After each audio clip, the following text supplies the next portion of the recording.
на ярмарку пришли, потому что знаем, ну, по нашей пенсии тут дешевле. Это по-честному. Дешевле и качественнее. И качественный, да. Храним овощи в подвале.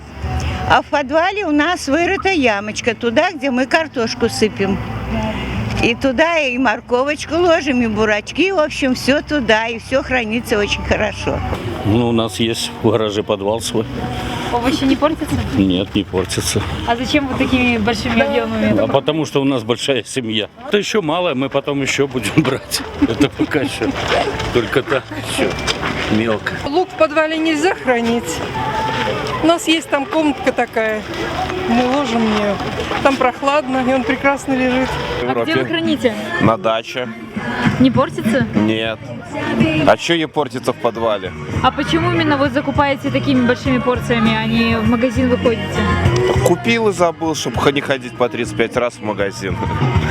Ну, в подвале, в сарайчик нет, в доме, пятиэтажном доме, в Хрущевском. Так что морковку в песочке, бураки в песочек ложу.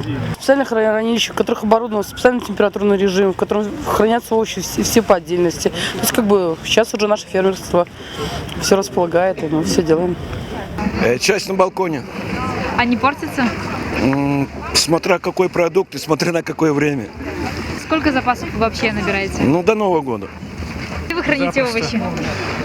В желудке.